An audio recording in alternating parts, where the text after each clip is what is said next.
एक वक्त तो मुगल जो है वो मंदिरों को दान भी दे रहे हैं, मंदिरों को बनवा भी, मैं बता दे रहा हूं अभी आपको, गुवाहाटी आसाम के पास मुगल दान दे रहे थे मंदिरों को। हाँ, मैं कोट कर रहा हूं, गुवाहाटी के पास जो है कामाख्या मंदिर का जो मंदिर उसमें दान दिए हुए हैं। औरंगजेब का जो सिपह सालार था उसका नाम बता दे सुधांशु त्रिवेदी जी, मैं मान जाऊंगा कि इतिहास की नॉलेज इनको बहुत बेहतरीन है। सिपह सालार था,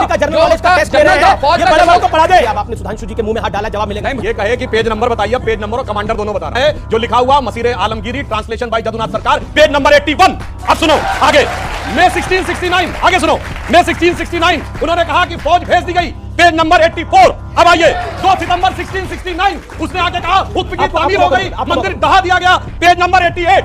और सुनो, 1670 में कहा गया कि उन मूर्तियों को लाकर मस्जिद की सीढ़ियों पर लगा दिया जाए, पेज नंबर 95, 96। आगे से ऐसा हवा में देखिए, गंभीर बात किया करिए, हवा में मत बोला करिए, विद पेज नंबर अब झूठ झूठ झूठ कुछ भी बोलने लगते।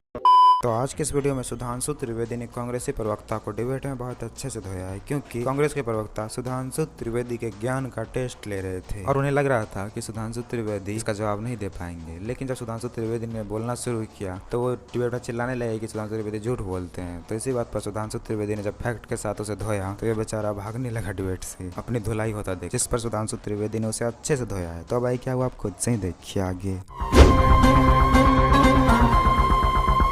मोदी वर्सेस कौन है? क्या मोदी वर्सेस राहुल गांधी देखेंगे हम 2024 में? ये नैरेटिव ही नहीं है, तानाशाह वर्सेस लोकतंत्र है, क्योंकि तानाशाह राहुल गांधी भी नहीं है। आप तो बोलिए कम से कम। पहले से सुनिए ना, पहले से डिसाइड होने वाला तो तानाशाह होता है। लोकतंत्र का तरीका क्या है? लोकतंत्र में कोई भी बार-बार चुना नहीं जाता। लोकतंत्र में जो लोग चुने जाएंगे वो सलाह करेंगे और वही उनका निर्णय होगा, वही प्रधानमंत्री होगा। ये आप तानाशाही की बात कर रहे हैं, ये पिच नहीं चलेगी। सुनिए, इन्होंने ये कहा कि लोकतंत्र से चुना जाएगा, डॉक्टर मनमोहन सिंह लोकतंत्र से चुने गए, पीवी नरसिम्हा राव लोकतंत्र से चुने गए, 31 अक्टूबर 1984 को इंदिरा गांधी की हत्या के बाद वर्गीय राजीव गांधी लोकतांत्रिक प्रक्रिया से चुने गए थे, और इंदिरा गांधी जी इंडिपेंडेंट सिंडिकेट की लड़ाई में 1966 में गूंगी गुड़िया के रूप में लोकतंत्र से चुनी गई थी, और फरवरी 1946 में कांग्रेस कार्य समिति के प्रस्ताव में 0 वोट पाकर जवाहरलाल नेहरू लोकतंत्र से चुने गए थे। क्या लोकतंत्र है, गजब का लोकतंत्र है भाई इनकी पार्टी। देश में जब बाबरी मस्जिद और राम मंदिर को लेकर के विवाद हो रहा था तो उस वक्त अटल बिहारी वाजपेयी जी और लाल कृष्ण आडवाणी जी सब लोग यात्रा लेके चल रहे थे, कहते थे एक राम मंदिर का मसला दे दीजिए, उसके बाद कुछ नहीं। और फिर 1991 का प्लेसेस ऑफ वर्शिप एक्ट इसीलिए लेकर के आया गया कि अब इस देश के अंदर हिंदू मुसलमान मस्जिद मंदिर के नाम पर कोई विवाद नहीं होगा। उसको मानने के लिए तैयार नहीं हो रहे हैं। 1990 वर्शिप का जो प्लेसेस ऑफ वर्शिप एक्ट है उसको नहीं मानेंगे। तो कोर्ट ने नहीं माना वो तो? अरे नहीं, कोर्ट, अरे आप कैसे कह सकते हो?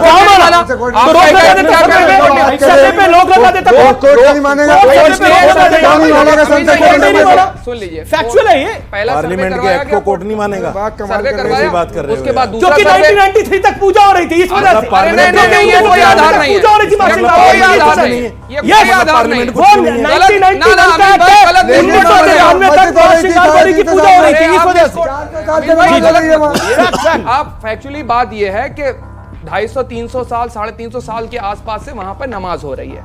अब आप उस जमाने में लेकर के आए जिस सर में मैं बात कर रहा हूं, राजतंत्र होता तो राजा जो थे अपनी सत्ता के लिए राज करते, धर्म के लिए राज नहीं करते थे। अच्छा। और दूसरी आपको बात बताऊं, अभी बड़ी बात कर रहे थे, एक वक्त मेरे ये नहीं समझ में आता, एक वक्त तो मुगल जो है वो मंदिरों को दान भी दे रहे हैं, मंदिरों को बनवा भी, मैं बता दे रहा हूं अभी आपको, गुवाहाटी आसाम के पास मुगल दान दे रहे थे मंदिरों को। हाँ, मैं कोट कर रहा हूँ, गुवाहाटी के पास जो है कामाख्या मंदिर का जो मंदिर उसमें दान दिए हुए हैं, उज्जैन के महाकाल के मंदिर में दान। और सुन लीजिए, कामाख्या में तो आसाम में तो राज्य नहीं था मुगलों का भाई, ईयर बताइए, ईयर बताइए। ठीक है, आसाम में तो कभी सुधांशु नहीं रहा भाई।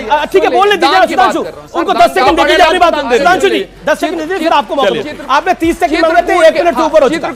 बीच में इंटरप्ट करेंगे। चित्रकूट के अंदर एक मंदिर है, मंदाकिनी नदी के किनारे, गोपीपुरा मंदिर के अंदर भी दान दे रखे हैं और औरंगजेब के जमाने में दे रखे हैं। औरंगजेब का जो सिपह सालार था उसका नाम बता दे सुधांशु त्रिवेदी जी, मैं मान जाऊंगा कि इतिहास की नॉलेज इनको बहुत बेहतरीन है। मेन जो उसका सिपह सालार था, जनरल नॉलेज का टेस्ट ले रहे हैं, ये बड़े बड़ों को पढ़ा दे, इसलिए बोल रहा हूँ। कहां तक में पढ़ रहे हो आप? इतना नहीं है, इतना ठीक है, सुधांशु जी, कमांडर का नाम आपने बोला, 4 कमांडर, अरे आप औरंगजेब के 4 कमांडर, चीफ कमांडर का नाम बता दे तो बता दे क्या है। अब देखिए, अब आपने सुधांशु जी के मुंह में हाथ डाला, जवाब मिलेगा। नहीं, सुधांशु जी के मुंह में कहां हाथ डाला? बोला था, अब मैंने बता दिया। ये कहे कि पेज नंबर बताइए, पेज नंबर और कमांडर दोनों बता रहा हूं। उसके 2 कमांडर को 6 अप्रैल 1669 मोहम्मद साची और मुसद्दत खान, इन दोनों को कहा गया डिमोलिश होना है। जो लिखा हुआ मसीरे आलमगीरी, ट्रांसलेशन बाय जदुनाथ सरकार, पेज नंबर 81। अब सुनो आगे, मई 1669, आगे सुनो, मई 1669 उन्होंने कहा कि फौज भेज दी गई, पेज नंबर 84। अब आइए 2 सितंबर 1669 उसने आके कहा हुक्म की तामीर हो गई, मंदिर ढहा दिया गया, पेज नंबर 88। और सुनो 1670 में कहा गया कि उन मूर्तियों को लाकर मस्जिद की सीढ़ियों पर लगा दिया जाए, पेज नंबर 95 96। आगे से ऐसे हवा में देखिए, गंभीर बात किया करिए, हवा में मत बोला करिए। मैंने कोड़ा मसीरे आलमगिरी ट्रांसलेटेड बाय जदुनाथ सरकार विद पेज नंबर। अब झूठ झूठ झूठ कुछ भी बोलने लगते हैं। चीफ कमांडर का नाम नहीं बताया, हद होती है। अच्छा वो जो मैसेज आया उन्होंने पूरी किताब बता दी, उन्होंने पूरी किताब बता दी। आज घर जाके पढ़िएगा, आज घर जाके पढ़िएगा। अरे सुन लीजिए, औरंगजेब के रशीदी साहब की बारी है। अनफेयर कर रहे हैं, अनफेयर है ये, अनफेयर। नहीं मानेंगे, मानेंगे नहीं ना। एक उसके सेकंड, चीफ कमांडर का नाम था, उसके चीफ अरे, कमांडर का नाम था जो पूरी फौज का निर्णय लेता था, चीफ कमांडर का नाम था जशवंत अरे, सिंह। वो तो मिर्जा दादा जैसे थे भाई। गजब बात आप है, तो मिर्जा वो दादा मानेंगे जैसे नहीं, थे। वो मानेंगे नहीं। अरे एक सेकंड, जो शिवाजी को भी बुला के लाए थे, एक- क्या बात कर रहे हैं? जिस हिसाब मिर्जा से राजा इतिहास सिंह इन पे पे अकॉर्डिंग निवेदन- मैच करता अरे, है, वहां ये तो मीठा तरीका मीठा ठीक कब नहीं का वो कड़वा है, ये कड़वा बिल्कुल दूध। बिल्कुल तरीका ठीक नहीं है। अब रशीदी साहब की बारी है, सुधांशु भाई ने ये जो पेज नंबर बताए हैं ना, इत्मीनान से बोलिए। बिल्कुल सारे टोटल गलत हैं। Let him complete, सारे let him आप बता complete। दीजिए। Unfair है सारे ये, let him complete। Prove it, आप प्रूव करिए, मैं मौका दे रहा हूँ आपको। अब झूठ का कोई प्रूफ होता है? क्या आप कह दीजिए मसीरे आलमगिरी में नहीं लिखा है।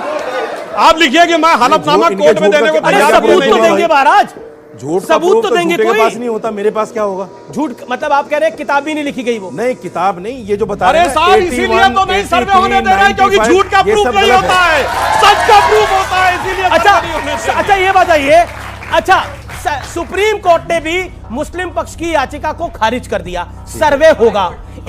सुप्रीम कोर्ट ने भी खारिज कर दिया। तो सर्वे से दिक्कत क्या है, सर्वे क्यों नहीं होना चाहिए, इसका आप कन्विंसिंग जवाब दीजिए। Give a convincing answer. हमें दिक्कत नहीं है, जी, फिर क्या दिक्कत दिक्कत सिर्फ इनको फिर है। कोर्ट क्यों गए? दिक्कत सिर्फ इनको है। क्या दिक्कत है? क्या दिक्कत है?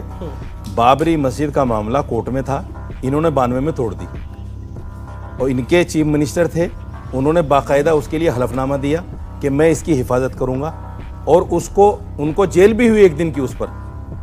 चीफ मिनिस्टर होते हुए हलफनामा देकर मस्जिद को तोड़वा दिया।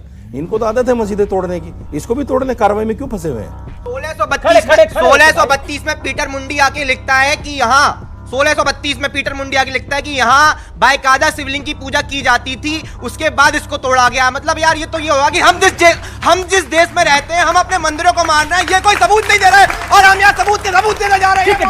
ठीक है। कांग्रेसी प्रवक्ता अपने नेता की तरह बस चिल्लाना जानते हैं। उन लोगों के पास कोई फैक्ट पर कहा गया कुछ भी बात नहीं होता है, बस ऐसे ही कुछ भी आकर बोल देंगे और इसे लगता है कि ये लोग सही है। और जब इन लोगों का सामना सुधांशु त्रिवेदी से होता है, सुधांशु त्रिवेदी इन लोगों का ऐसे ही धुलाई करते हैं। और ये चला था सुधांशु त्रिवेदी का टेस्ट लेने, जहाँ पर अपनी बेइज्जती ऐसे ही करवाया, क्योंकि ये लोग ऐसे ही हर जगह हाल हो गया सुनने का हर डिबेट में। खैर, आप अगर थोड़ा सा वीडियो अच्छा लगा तो वीडियो को लाइक कर दीजिए, और ऐसे ही वीडियोज़ के लिए आप हमारे चैनल को सब्सक्राइब जरूर कर लीजिएगा। हम मिलते हैं बहुत जल्द किसी और वीडियो में।